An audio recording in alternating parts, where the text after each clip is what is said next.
Boa tarde, dando início a um próximo canal teórico. Agradecer a presença da doutora Ana Paula do Mais Médico. Também agradecer aos residentes pela colaboração na campanha de vacinação. Todos vocês estão inscritos sábado e eu fiquei muito feliz com a colaboração de vocês na nossa campanha de vacinação, que seria muito importante. A coordenação me colocou que precisava de médicos e vocês atenderam. Fico grato pela colaboração de vocês na próxima campanha do dia 17. Ficou para mim explanar um pouco sobre um assunto com uma queixa muito importante nas nossas unidades e até no consultório, que é um sintoma muito comum na nossa classe médica. É a palavra tonteira. Todo mundo vai no consultório, ou vai no ambulatório, ou vai nas emergências e reclamam dessa queixa. Parece uma queixa vaga. Mas eu me lembro que o filho de um médico, ele se formou e foi fazer estágio na Clínica Mayo, no Memorial lá de Boston. E ele foi para a emergência e o coordenador da emergência da Clínica Mayo pediu para todos os médicos que estavam de plantão colocar num papel qual era a queixa principal de admissão dos doentes que iam na emergência. 65% ganhou disparado tonteira. Então, tonteira é uma queixa muito subjetiva, que na verdade às vezes a gente fica com uma certa dificuldade de definir a causa da palavra tonteira. Porque como é uma queixa subjetiva, o paciente chega para você no teu consultório, ou na emergência, ou no ambulatório, eu estou tonto. Bom, e aí? Não, estou muito tonto, acordei tonto, eu estou muito com a tonteira muito grande e eu não sei, na verdade eu não estou conseguindo andar direito. Então eu acho importante para a gente ter uma noção que uma simples tonteira ela pode ser simples, a maioria das vezes, graças a Deus. Mas a tonteira tem várias causas. E nós temos o dever de definir o que é uma tonteira periférica e o que é uma tonteira de origem central. E às vezes você fica numa dúvida cruel. Será que esse paciente está tendo uma vertigem periférica, do ouvido médio? Ou ele está tendo um sintoma neurológico de uma vertigem central? Então, essa é a pergunta que a gente tem que sempre fazer para nós mesmos. É lógico que um paciente que chegar no ambulatório, que acordou de manhã, o quarto todo rodando, vomitando, pálido, é lógico que a gente tem que pensar numa vertigem periférica. Examinando esse paciente, você pode definir ou levar você a pensar numa vertigem periférica ou central. Então, a gente tem que tomar cuidado, que uma simples tonteira pode não ser nada, e na maioria das vezes não é. Mas ela pode ter uma origem grave e você bobear. Já vi muito doente com uma tonteirinha, não era uma tonteirinha, era um acidente vascular cerebelar. Os acidentes cerebelares, os acidentes vasculares de fossa posterior, pode ter o sintoma de uma tonteira. E você achar que é uma labirintite. E aí você trata uma labirintite e nada mais era do que era um acidente vascular cerebelar.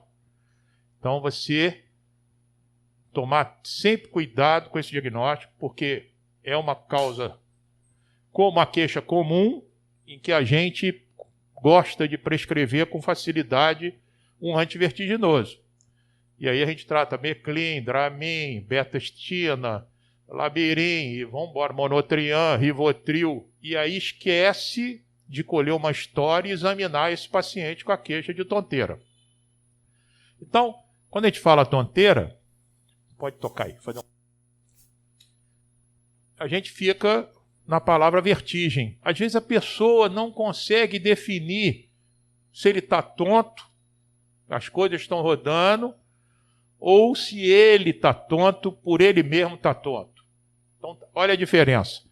Existe a tonteira rotatória, que as coisas estão rodando, e a tonteira não rotatória. É aquela tonteira que você tivesse tomado lá uns 3 litros de uísque e não está conseguindo ficar em pé. Então, esse tipo de tonteira é diferente da tonteira rotatória. São 2 tipos de tonteira. A tonteira rotatória e a tonteira não rotatória.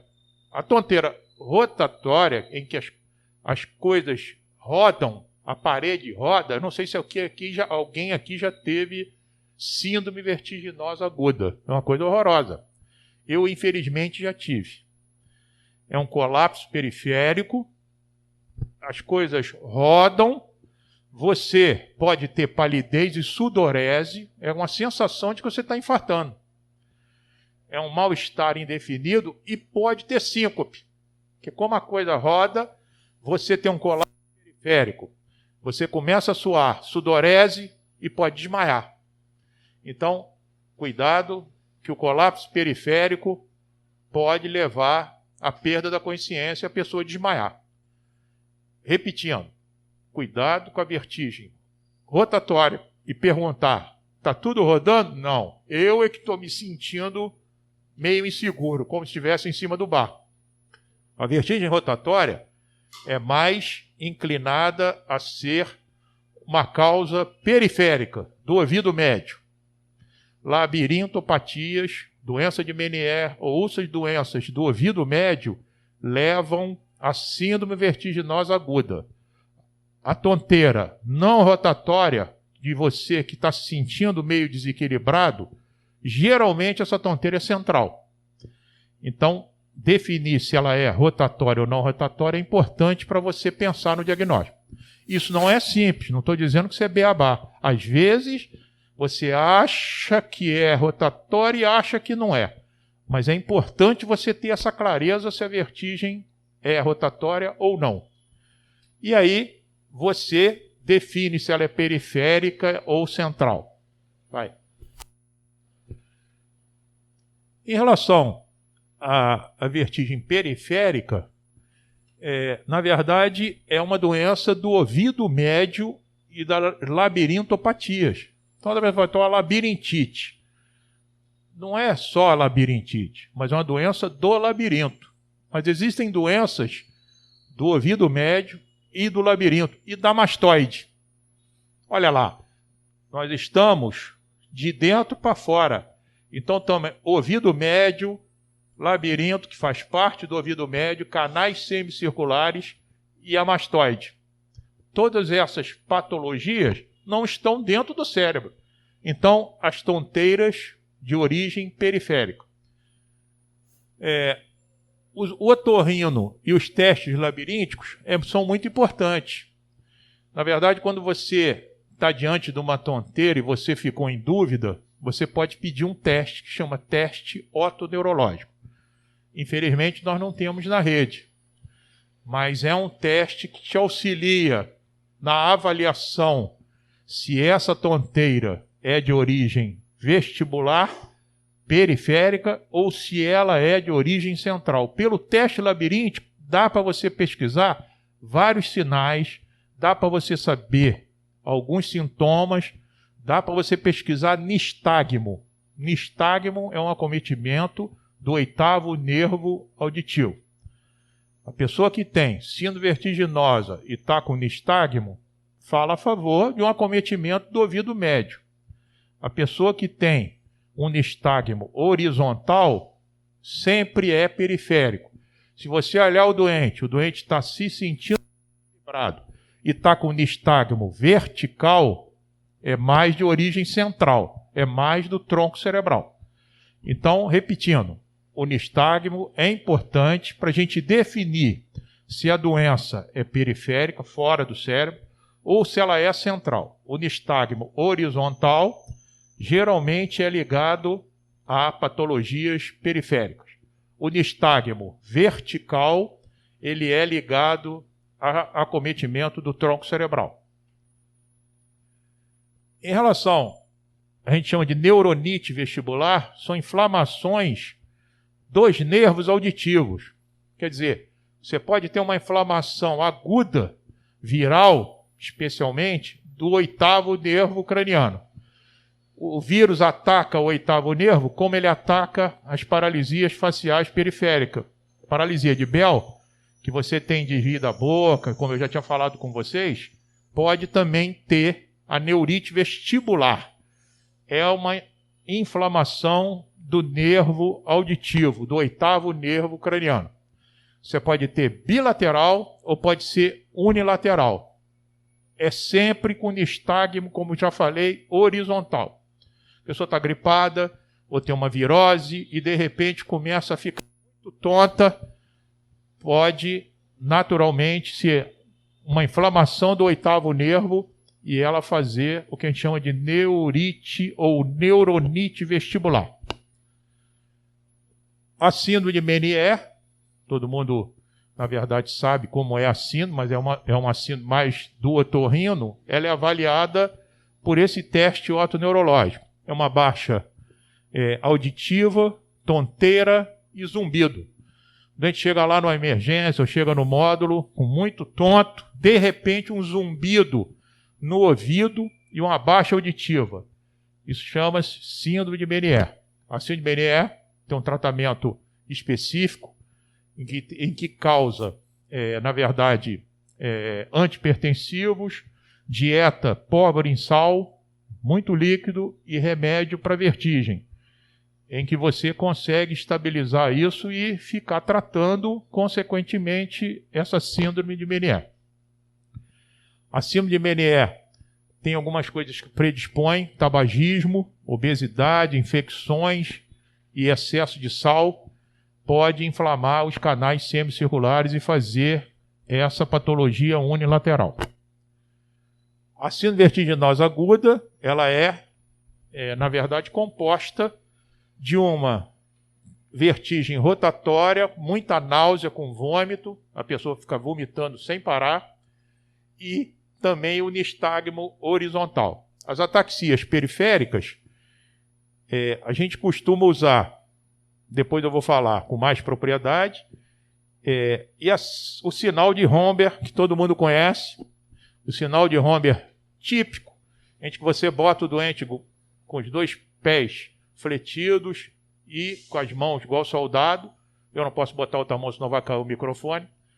E aí você fecha os olhos e ele não consegue manter, na verdade, o equilíbrio dele. Quando você bota aqui com uma síndrome positiva, ele cai justamente para o lado que ele está deficitário. Você ficou em dúvida, você pode fazer o Romberg sensibilizado. Esse é mais complicado, nem sempre tem positividade, mas ajuda. É botar o outro pé na frente do outro e pedir para ele ficar com o olho fechado. Você vê que até para mim é difícil, mas é um teste que você pode usar para te auxiliar se ele tem Romberg positivo ou Romberg negativo. O Romberg fala a favor de uma síndrome vestibular periférica. A síndrome vestibular central, o Romberg é negativo, porque não é periférica, ela é central. Então você pode botar o cara aqui, que ele pode ficar um pouco instável, mas ele não cai. Então, repetindo, síndrome, sinal de Romberg é encontrado nas vertigens periféricas. O tratamento de escolha para náusea e para vertigem aguda ainda é o Dramin, pode fazer ele venoso ou oral. Lembrar que venoso arde muito, então você tem que diluir bem a ampola. É um remédio que arde muito na veia. Mas se você tiver no posto, eu não sei se tem lá, nos módulos Dramin, não deve ter, né? Então, estou falando no pronto-socorro, que chegar o doente, não adianta o cara com náusea vomitando e você dando pela boca que ele vai vomitar na sua cara. Então, se ele tiver numa emergência, passar o Dramin venoso de 6 em 6 horas ou de 8 em 8, até melhorar aquela vertigem. Melhorou a vertigem, aí você passa para oral. Dramin não é um remédio só para náusea e vômito. Ele também age no equilíbrio e também melhora as vertigens. Que às vezes a pessoa não quer dar Dramin porque não está vomitando, está só tonto. Mas o Dramin também melhora a tonteira.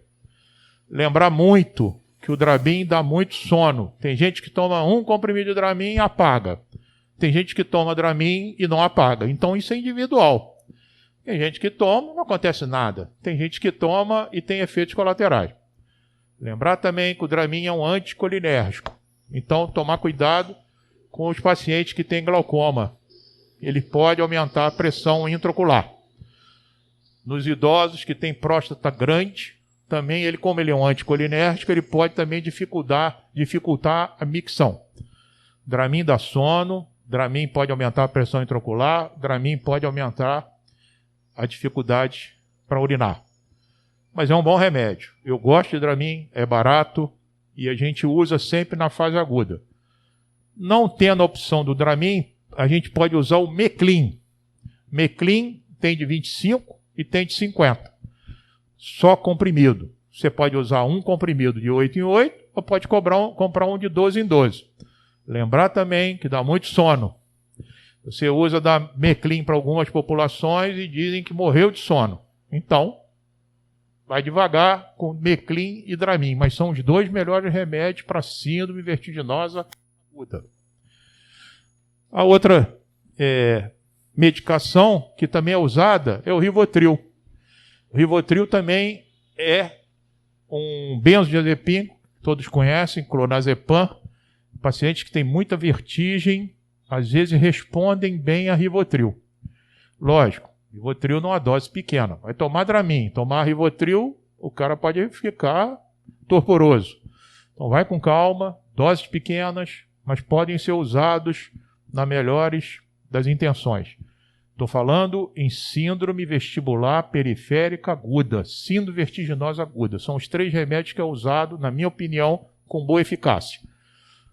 Eu não gosto, já falei anteriormente, não gosto de usar e também não vejo indicação de sinarizinas e derivados. Antigamente, os nossos avós, até nossos pais, usavam muito um remédio chamado Estugeron. Estugeron era um remédio amplo, que todo mundo tomava, o velhinho, que era para vertigem, era para memória. E muito tempo tomando esse remédio já descobriu síndromes extrapiramidais. Parkinson, tremor. Então, eu não uso Estugeron nem derivados. Qual derivados? A farmácia, como viu que todo mundo usava Estugeron, começou a lançar o Vertix. Vertix é primo da sinnarizina. Também é um remédio que dá tremor e também não age na síndrome vertiginosa aguda.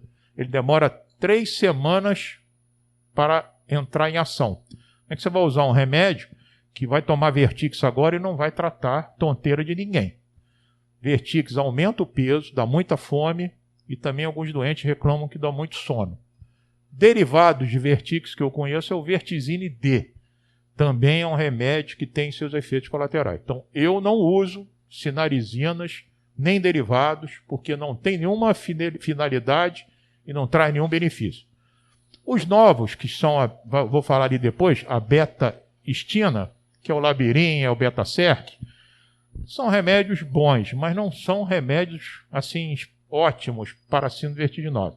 Talvez na síndrome de Meniere ou na labirintopatia crônica, o Labirin ou o Betaserc, as beta-estinas, elas têm alguma ação, numa dose um pouco maior. Tem de 16, tem de 24, você pode fazer até 2 a 3 vezes por dia. Nas labirintopatias crônicas. Na fase aguda, não adianta dar Labirin, que não vai resolver problema nenhum. Síndrome vertiginosa aguda, com doente tonto e nauseado, tem que ser Dramin venoso, porque não tem nada, nenhum outro remédio venoso que possa melhorar isso. Dramin pode fazer no músculo, mas dói horrores. Então, eu preconizo que pegue um soro, ele está vomitando, está com muita vertigem, aplicar o Dramin na veia de 6 em 6 horas, deixa ele descansar, dormir, depois passa para a via oral. Uma outra coisa que eu vou falar lá na frente é que depois que ele sair dessa síndrome vertiginosa, uma coisa que ajuda muito é a reabilitação vestibular. Também nós não temos, eu acho, na nossa rede, infelizmente. Mas existem fisioterapeutas que estudam, fazem pós-graduação e são habilitados a fazer o que a gente chama de reabilitação vestibular. É uma fisioterapia completamente diferente da motora, completamente diferente da respiratória. É uma fisioterapia vestibular, para o sistema vestibular. São vários testes, botar o paciente em pé, botar o paciente sentado, aprender a levantar, baixar a cabeça. Então, esses movimentos conseguem mobilizar o labirinto e melhorar a função vestibular do paciente. Então, se vocês tiverem um doente que não está melhorando com o remédio, vocês pedem uma fisioterapia vestibular. Vai lá. Isso aqui é uma patologia comum, que eu deixei para escrever ali, chama VPPB, é vertigem postural paroxística benigna. É um nome grande, mas é um nome muito comum, que não é labirintite, são pacientes idosos que estão deitados, e aí quando levanta de manhã ou quando muda de posição, sente a vertigem. É completamente diferente daquela labirintite aguda. É um doente que, com a postura do movimento, ele se sente vertiginoso. Então, o nome é vertigem postural benigna. Na verdade, são partículas de cálcio que se deslocam para outra parte do ouvido interno. Os cristais saem e ficam circulando dentro dos canais semicirculares. Quando ele muda dentro dos canais semicirculares, tem um líquido. E aquele líquido sai com cálcio e entra em outro departamento do ouvido médio. A manobra de Epley, não dá para a gente produzir ela aqui, mas é uma manobra rica para justamente você colocar esses cristais no lugar certo. Não adianta remedinho, não adianta nada se você não tentar fazer essas manobras para você alocar os cristais que saíram de uma região e foram para outra. A pessoa vai no teu consultório com a tonteira, você bota ela... É uma coisa horrível. Você bota ela de cabeça para baixo, mexe na cabeça bruscamente, você consegue botar esses cristais. Não é nenhuma dificuldade, mas tem que ter uma habilidade para você fazer isso. Isso aí quem faz bem é a fisioterapia vestibular. Então, cuidado, que tonteira, você vê que tem várias causas. E todo mundo une uma só. O cara tem labirintite. Não é só labirintite. Tem doença de Meniere, tem vertigem postural benigna, tem outras patologias que podem causar tonteira e você fica sempre batendo na tecla da bendita labirintite. Todo mundo vai no seu consultório, tem alguma doença? Eu já tive labirintite. Então todo mundo já teve labirintite. Mas qual é a causa dessa labirintite? Então você que tem que definir mais ou menos para onde você vai.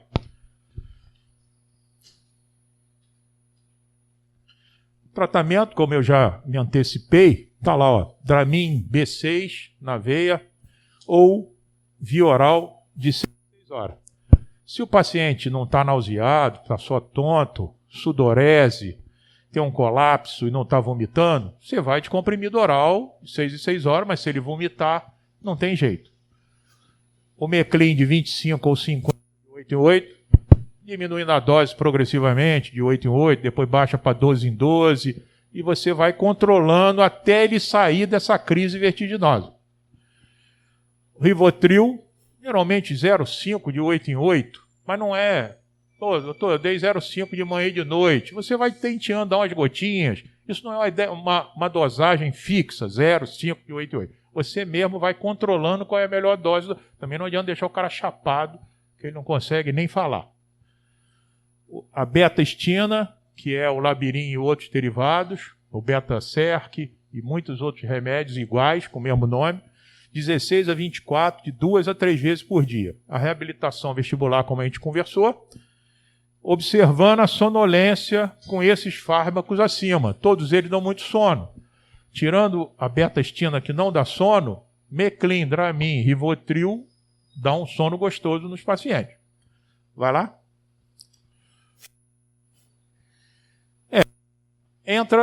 Saímos da vertigem periférica e entramos na vertigem central. Você olhou o doente, fez as pesquisas, o Homer não está tão positivo, não tem nistagmo.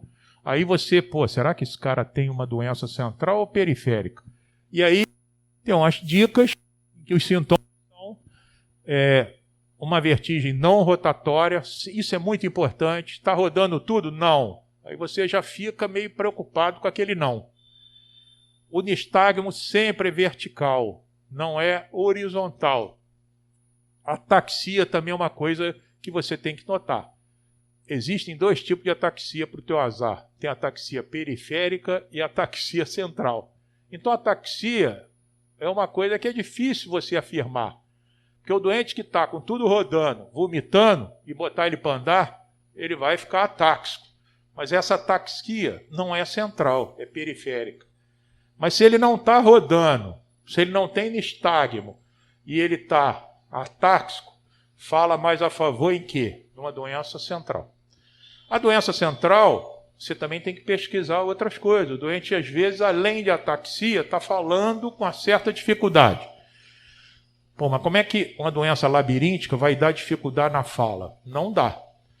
A outra coisa importante é se ele está enxergando bem. Não, doutor, eu estou vendo duas imagens, diplopia. Olha lá, se ele está tendo queixa visual com mais tonteira e andando mal, não pode ser doença periférica. Então, essa que é o balizador de você definir com esse doente para onde você vai. E na dúvida, gente, sempre faça um exame de imagem. Se você olhou o doente, examinou, tem uma ataxia, ele disse que a visão está um pouco turva, não vai fazer diagnóstico de labirintite para esse doente. Não custa nada você pedir uma tomografia de crânio. Porque na tomografia de crânio pode surpreender um diagnóstico de uma tonteira que você achou que era periférica e não era periférica. Eu já vi muito doente com acidente vascular cerebelar, uma isquemia no cerebelo, sendo tratado por uma labirintite. Labirintite, torna a dizer, é um diagnóstico de exclusão. É um diagnóstico em que você tem que estar ciente que aquele doente tem uma vertigem periférica. Se você está na dúvida, se ele não preenche o requisito de uma vertigem periférica, peça uma tomografia. A tomografia vai te auxiliar em você excluir causa central. Se não é uma causa central, sobrou a causa periférica. Deu para entender bem aí? Náuseas e vômitos também a vertigem central pode ter. Ah, só tem tonteira com vômito na vertigem periférica? Não. Se ele fizer uma hemorragia no cerebelo, ele pode ter vômito. Lá no assoalho do quarto ventrículo, você sabe onde é? Eu vou mostrar ali onde é o quarto ventrículo. O assoalho do quarto ventrículo é o centro do vômito. Se ele faz uma isquemia ali perto ou uma hemorragia cerebelar, ele vomita sem parar. E você está definindo que esse vômito é periférico de uma possível labirintite ou uma síndrome vertiginal aguda. Então toma cuidado com isso. Náusea e vômito, tonteira, examine o doente, para você ter certeza se a patologia não é lá no centro ou é periférico. O Homer sempre é negativo. Não tem como Homer positivo numa doença central. Porque o Homer é um acometimento do oitavo nervo. Se a doença é central e não está pegando o oitavo nervo, como é que ele está positivo? Ele não pode estar positivo. As causas mais frequentes, centrais, seria o acidente vascular vértebro-basilar. Por que vértebro-basilar? Porque é na fossa posterior. É onde tem o nosso equilíbrio do cerebelo. São as duas vertebrais, não sei se vocês lembram de anatomia, tem duas vertebrais que vão se unir na basilar. Então, é naquele sistema em que se a pessoa tiver um acidente vascular cerebral, a causa principal é tonteira. Então, o paciente que chega para você, estou tonto, comecei com uma tonteira agora que não está rodando, eu que estou me sentindo, estou enjoado, estou vendo duplo, ou não estou enxergando direito. Por que ele pode não estar enxergando direito? Porque o sistema vértebro-basilar, a irrigação dele é na cerebral posterior, que irriga o lobo occipital. O lobo occipital é o lobo da visão. Então, doente que está tonto e não está enxergando direito, vocês têm que estar, na verdade, antenados para que ele não esteja fazendo um acidente vascular vértebro-basilar. tonteira com baixa visual acende um pavio. Opa, porque não tem labirintite com baixa visual, tem nada a ver uma coisa com outra. Agora, tonteira com baixa visual, ataxia, te empurra mais a pensar numa doença central. Enxaqueca, bendita enxaqueca, na infância, a causa mais frequente é tonteira. A criança não reclama de dor de cabeça, ela reclama de tonteira. Ela não define bem o que é vertigem, porque ela é criança, não sabe o que quer rodar, mas ela fala, mamãe, estou tonta. E aí, essa tonteira na infância pode ser um prenúncio de um enxaquecoso que está começando. Outra coisa são pessoas que pegam o carro, não sei, sobem uma serra, e aí no meio da serra tem que parar o carro para vomitar. Porque a mudança de altura entre onde você está, tinha muita gente que ia para Teresópolis, tinha que dar uma paradinha na serra para dar uma vomitada. Tem gente que anda de barco e não suporta andar de barco. Está no barco e vai vomitando o barco por aí afora. Então, as pessoas que têm essa incompatibilidade, na verdade, essa tonteira nada mais é do que uma crise de enxaqueca. Essas pessoas que não suportam a mudança de altura, às vezes você está no avião, né? O cara vai pegar um avião, vai subir o avião, aquilo te dá um mal-estar. Então, isso pode ser um prenúncio de um candidato a ter enxaqueca. As outras mais raridades seriam tumores do ângulo ponto cerebelar, onde emerge o oitavo nervo. Então, pessoas que têm baixa auditiva, mas não é agudo. Porra, eu estou uns 3 meses, boto o telefone aqui, não estou escutando direito. Aí eu tenho que mudar o telefone para o outro lado, eu não sei o que está acontecendo. Agora está me dando uma tonteira, eu não estou conseguindo andar, que me dá uma vertigem, uma certa náusea. É importante que você colha essa história para você pensar numa patologia do oitavo nervo. Um deles são os tumores do ângulo ponto cerebelar, que eu vou mostrar depois. As doenças desmelinizantes, esclerose múltipla, pode começar com a tonteira. Pessoa jovem, branquinha, novinha, começa a ter muita tonteira e dormência nas mãos. Pô, minha mão ficou meio dormente hoje, a perna também, estou com uma certa dificuldade. Depois regride, melhora, mas a tonteira continua. Pode ser o início de um surto de esclerose múltipla.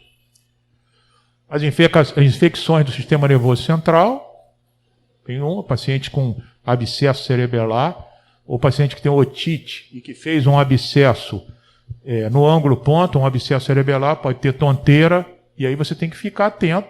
Doenças herpéticas, doenças citomegálicas do sistema nervoso central, especialmente na fossa posterior. E as psicogênicas, né? Todo paciente deprimido, paciente que somatiza, pô, estou tonto, não estou conseguindo andar. Então, a depressão, a ansiedade são patologias importantes no diagnóstico de tonteira. Tonteira é uma causa muito subjetiva, então todo mundo pode dizer que está tonto. E aí você fica igual um doido procurando, dá remédio, troca remédio, bota remédio, o cara volta. E às vezes você dá um antidepressivo para esse doente que está muito somatizador, às vezes costuma melhorar. A tonteira é uma causa de um doente deprimido. Sempre caminha junto. Muito difícil você não ver um deprimido crônico que não esteja tonto. Vai lá, acabou?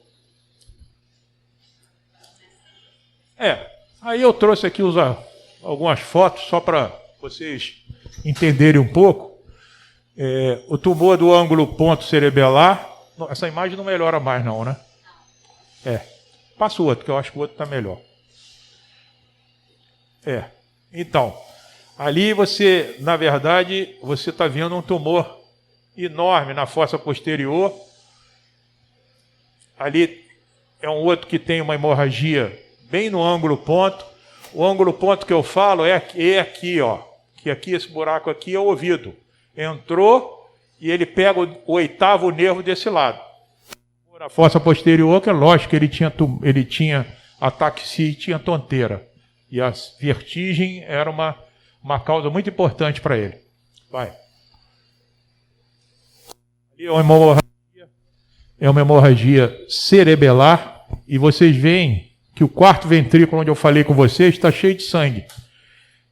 Aqui nada mais que é o centro do vômito. Essa pessoa vomitava sem parar e não conseguia ficar em pé. Foi tratada como labirintite, 2 dias, com tonteira, com isso, e vomitava. Aí, num belo dia, resolveram fazer uma tomografia. Hemorragia cerebelar com inundação do quarto ventrículo. Ali é um tumor, que é um tumor do neurinoma do acústico, também chamado de chivanoma. É um tumor que pega a bainha do 8º nervo. Olha a dilatação do ouvido médio. E aqui tem um tumor que invade o ouvido médio e vai para dentro do cérebro. Então, esse aqui é um tumor que também dá muita tonteira. É um tumor também do ângulo ponto. Você vê que o ângulo ponto está bem aproximado dele e é o que a gente chama de meningioma. Então, os 2 tumores comuns ali daquela fossa posterior é o neurinoma do acústico, chivanoma, ou é um meningioma. São tumores benignos. Aqui é um chivanoma de um lado e um chivanoma do outro lado. Então, ele tem tumor do ângulo ponto bilateral. É muito comum isso em pacientes que têm neurofibromatose. Neurofibromatose são pacientes que têm manchas de café com leite no corpo, mais do que 6 cafés com leite. Você pediu o doente para tirar a roupa, você examinar ele, vai ver que ele tem manchas, podem ter manchas de café com leite. Mais do que 6, você tem que pensar numa neurofibromatose. A neurofibromatose pode cursar com neurinoma do acústico bilateral. Quando você vê um paciente desse com neurinoma do acústico, você tem que despir o doente, examinar ele textualmente para ver se ele não tem alguma mancha de café com leite. Aqui é um tumor vascular, você vê que é completamente diferente daquele. É um tumor vascular do ângulo ponto, entendeu? É um tumor glômico que também tem vertigem porque aperta o 8º nervo. Tudo na fossa posterior, né? Você vê que é no cerebelo. Ali são 2 metástases. Tem uma metástase enorme, alta, e uma metástase bem no tronco cerebral. Então, entre o cérebro de cima e o de baixo, existe essa linha preta de um lado e do outro que chama tentório. O cérebro é dividido pelo tentório. Então, as lesões acima do tentório é supratentorial, abaixo do tentório é infratentorial. As lesões infratentoriais do tronco dão muita vertigem e pode também dar ataxia. Aqui também é uma hemorragia cerebral acompanhada de uma enorme isquemia aqui. Não sei se aí está muito longe, não sei se vocês estão vendo. Aqui está bem preto. Isso aqui é uma isquemia do cerebelo do lado direito. E aqui uma hemorragia. Então ele fez um infarto hemorrágico. Olha a palavra, infarto hemorrágico. Porque ele infartou o cérebro, fez uma isquemia e no meio da isquemia ele fez uma hemorragia.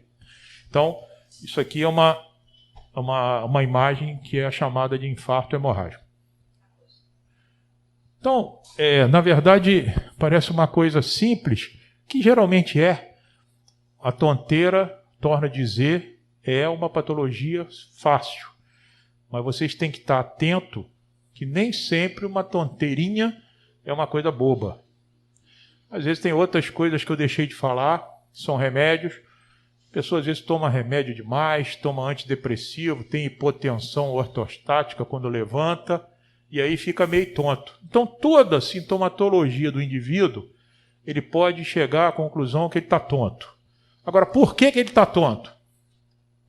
A gente tem que ter a clareza de definir se essa tonteira ela é periférica ou se ela é central. Na dúvida, passa um exame de imagem. Se puder fazer uma tomografia, bom. Se puder fazer uma ressonância, melhor ainda. Para você ter certeza de que você não está engolindo mosca, que você está tratando esse doente adequadamente. Não é fácil você chegar no pronto-socorro, chegar no ambulatório, um doente com tonteira e ele já sair com uma receita de antivertiginoso sem nenhuma qualificação. Estou tonto, Meclin, Dramin, tal, Labirin, Telogoto. Nem sempre. Dá uma examinada, que não vai demorar. Está com alguma queixa visual? Tô, doutor, hoje eu acordei tonto e estou enxergando mal. Já é uma pista. Pô, doutor, estava enxergando mal e comecei a ter visão dupla. É outra pista. Não, eu estou só tonto, rodando, e não estou conseguindo ficar em pé. Eu tenho enxaqueca comumente, muita enxaqueca. E hoje acordei com tonteira. Qual é a queixa principal? É a enxaqueca. Então, você escutar o doente, você pode sair com o diagnóstico de uma simples enxaqueca, que dá tonteira, ou uma vertigem mais grave, que pode ser um acidente vascular de fossa posterior. Ou o mais comum, que é a labirintopatia das doenças do ouvido médio. Eu acho que era isso que eu queria colocar, e estou aberto aí para perguntas ou que vocês julguem necessário.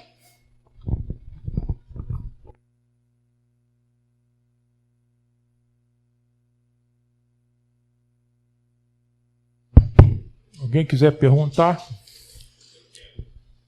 Vem cá, Pedro. É por causa do... Desculpe.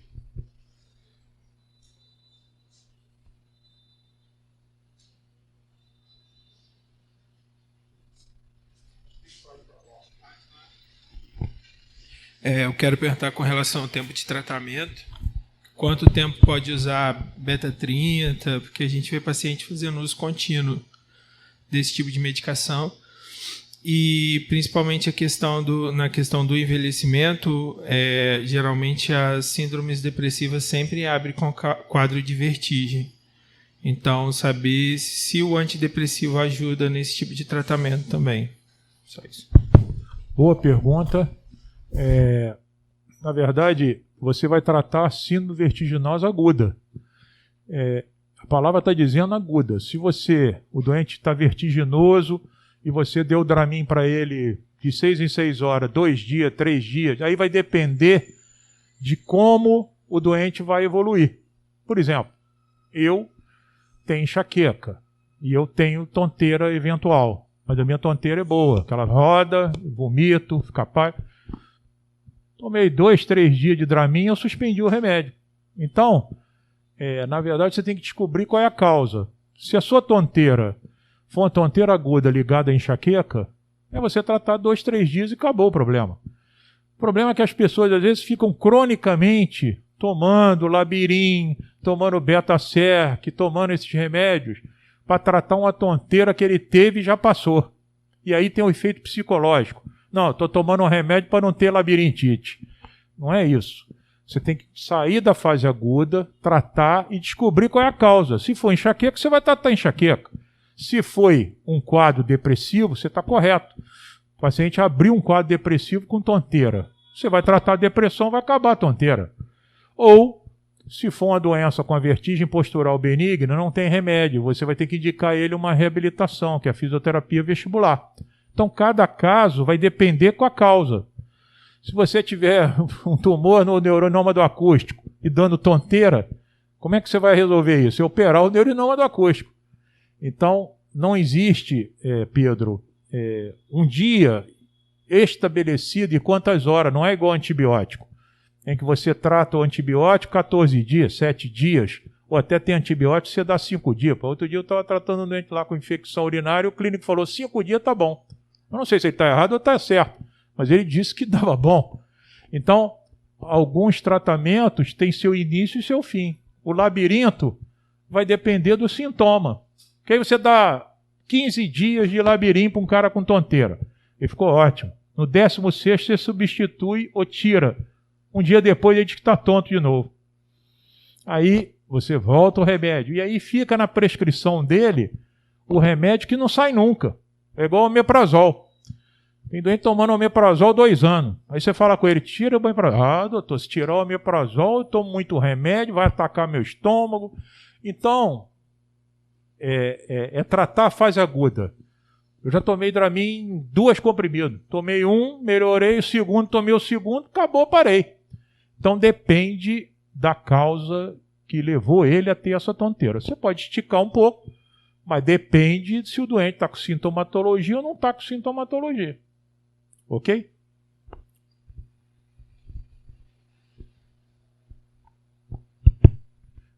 Depois que a gente gravou aqui, começou com essas gravações, eu achei que vocês ficaram mais inibidos, estão perguntando menos. Quando não tinha gravação, acho que todo mundo perguntava mais, né, Juliana?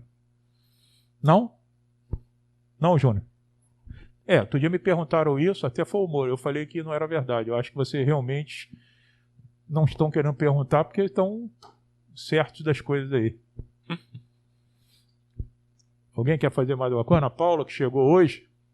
Não, né? Eu acho que a gente tinha que colocar era isso. Eu queria passar para vocês um pouco de tonteira. Todo mundo já teve uma tonteirazinha. É muito difícil alguém passar pela vida e não ter tonteira. Todo mundo acha que beber é a relação de quê? De uma inibição cerebelar. Por isso que a ataxia formal é chamada de ataxia do ébrio. Porque quando você olha o paciente com atáxico, a marcha dele é uma marcha ebriosa. Porque, na verdade, a gente tem que tomar cuidado de definir se o doente tem uma vertigem ou ele está se sentindo desequilibrado. Essas duas coisas, às vezes, confundem um pouco a tua cabeça. Às vezes o doente também, doutor, estou sentindo um negócio estranho na cabeça. A hora que eu viro assim, parece que a minha cabeça está meia perambulando. Então, ele não define bem o que é vertigem. Você que tem que dar uma ajuda para o paciente. Mas o que o senhor está sentindo? Não sei, está esquisito, eu não estou legal, estou andando assim meio esquisito. Esse esquisito é vertigem. Quando é a vertigem rotatória, de tudo rodando, é fácil você fazer o diagnóstico. Mas quando é uma vertigem pura, sem rodar, às vezes você fica meio inseguro. Mas por que você está andando? Bota o cara para andar. Aí o cara anda um pouco desequilibrado. Bom, é uma ataxia. Essa ataxia, ela é periférica do labirinto ou ela é ataxia central? Existe uma ataxia da fossa posterior e ataxia labiríntica. E tem uma outra ataxia que aí é da neurologia, que chama ataxia de Brum. É ataxia frontal. Os tumores do lobo frontal podem dar tonteira. Aí confunde mais ainda. Então vocês estão vendo que a tonteira não é uma tonteirinha. E às vezes você, não, é uma labirintite. Eu canso de ver, não é um nem dois não, canso de ver doente no hospital com diagnóstico de labirintite que era acidente vascular cerebelar. Mas não é um não, vários. O cara chegou tonto, tá até com nistagmo, não sei o quê, aí você examinou. Por que você não faz uma tomografia? Não, vou pedir uma tomografia? Não, toma aqui um labirinto. Não, toma um Dramin, vai para casa. Aí, se o cara tiver um acidente cerebelar mesmo, danou-se. Aí ele pode progredir o acidente vascular, está perto do tronco cerebral, óbito. Ou não. Então, cuidado. Uma simples tonteira pode não ser nada, graças a Deus. Mas ela pode ser o início de um sintoma em que você deixou de passar pela sua tranquilidade de achar que todo mundo tem labirintite. É muito difícil um paciente chegar no consultório, você pedir um HPP do doente, já teve labirintite. Mas como é que era essa labirintite? Perto da menstruação, eu ficava muito tonta, me dava enjoo, aí disseram que era labirintite. Não era, aquilo era uma enxaqueca. Entendeu? Então, cuidado com esse diagnóstico, cuidado com isso, que senão você fica em cima de um sintoma que às vezes pode ter um outro tipo de tratamento. É lógico que você não vai, todo mundo tem tonteira, tem um baita de um tumor, aí também é demais, não é isso. Nem estou falando isso. Mas você tem que estar atento, porque debaixo de uma tonteira pode ter diagnóstico que você faz. Pedro levantou bem, a pessoa está deprimida, uma depressão. É muito comum, né, Pedro? Doente com depressão com um sintoma de tonteira. É muito difícil você ver um deprimido que não esteja com tonteira. É uma queixa quase que usual, né, Pedro? Tô mal. Não é? Não estou bem, não estou comendo, estou muito deprimido, não durmo. Mas, doutor, é uma tonteira durante o dia. Então, a tonteira sempre acompanha, não é sempre. A maioria dos deprimidos sempre é acompanhado de um sintoma de tonteira. Então, Cuidado. Se ele está deprimido, já usa o antidepressivo. Ele saiu da depressão, melhorou a tonteira. O outro doente também que tem muita tonteira é parkinsoniano. Doente com Parkinson, é muito comum ele estar com tonteira. Por quê? Porque o Parkinson dá um distúrbio da marcha. Ele anda com aquele pezinho e tal, tremendo. Quando ele vira de lado assim, aquilo quase ele cai. Então, é você tomar cuidado, porque senão o cara já toma Prolopa, remédio para Mipexol, não sei o que, aí tu vai e empurra uma sinarizina que piora o sistema extrapiramidal. Olha lá. O cara toma uma opção de remédio para Parkinson e você botou um Vertix. Entendeu? Eu vejo isso toda hora. Não é possível que vocês não vejam. Porque tem colega que não sabe isso. Não sabe mesmo. Aí o cara, tá tomando remédio para Parkinson e do lado ele bota lá um Vertix para tonteira. Beleza, né? Aí o cara, além do Parkinson piorar, não melhorou nada. Então, eu acho que é uma patologia simples, mas que eu acho que vocês que estão lá no módulo, vocês podem... Porque também o colega, você está lá, a pessoa está com tonteira, vai no otorrino. O que o otorrino vai fazer? Sem querer desmerecê-lo. O que o otorrino pode fazer para tonteira? Ele vai pedir os testes. Vai pedir audiometria, vai pedir teste labiríntico e vai dar um antivertiginoso. Alguns sabem da sinarizina, outros não sabem. Então, o otorrino também fica meio no meio do caminho. Então, eu acho que, na minha opinião, vocês hoje, quando saírem naquela porta ali, já vão tratar a tonteira com mais tranquilidade. Pensar também não vai demorar nada. Botar um cara para ver se ele tem um Romber, tá com queixa. Pense nisso. Tonteira, só tá com alguma queixa visual? Não. Você já olha para ele do ouvido médio para fora. Não, tô com tonteira, mas tô enxergando mal. Comecei a diminuir a visão ou tô vendo dupla. Opa, você já botou a tonteira para dentro. Deu para entender ali o para fora e para dentro? Então você está no meio do caminho, você está no conduto. Ou você carrega para fora ou carrega para dentro. Aí depende de você, mas às vezes o doente não fala, às vezes o doente não faz uma boa anamnese, o cara não responde. Ah, não, é tonteira, não estou enxergando, mas eu não estou em dúvida. Tomografia de crânio. Pô, mas você está pedindo muito. Não, não estou não. Eu estou com a tonteira, que eu não estou na minha cabeça definindo se ela é periférica ou central. O que custa você fazer uma tomografia de... Ah, mas vai demorar. Não interessa, mas pelo menos você fez a tua parte. Você pediu o exame. Você não tratou ele com labirinto e mandou ele para casa. Então, você tem a incumbência de colher uma história, de olhar para o doente e sentir nele o máximo que você puder para você falar, era uma vertigem periférica. Ou, estou em dúvida de uma vertigem periférica ou ela é central. Ou, tenho certeza que era central. Então, daí você define para onde você vai. Se você vai tratar de um modo ou do outro, ou fiquei numa dúvida terrível, não sei, aí você encaminha para o especialista. Será que é uma doença de Meniere? O cara começou com um zumbido, baixou o auditivo, como é que você vai fazer esse diagnóstico? Você, no posto ou no ambulatório? Difícil. Faz um parecer para o otorrino.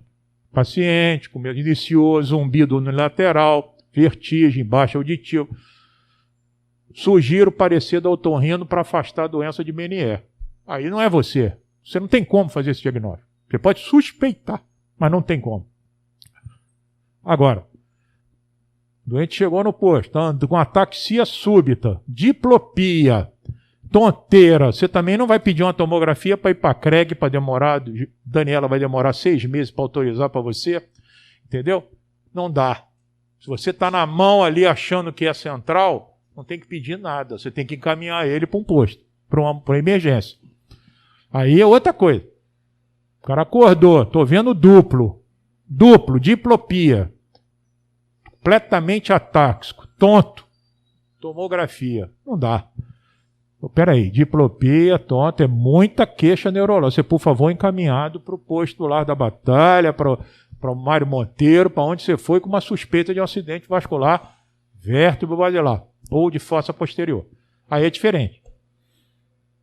Eu acho que é isso que eu queria colocar. Estou aberto.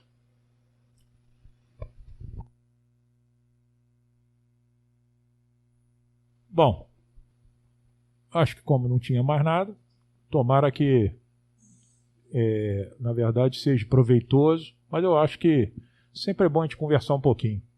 Estudei um pouquinho mais, aprendi um pouquinho mais, e aí, grato pela presença de todos. Boa tarde para todo mundo. Está encerrado o canal Teora.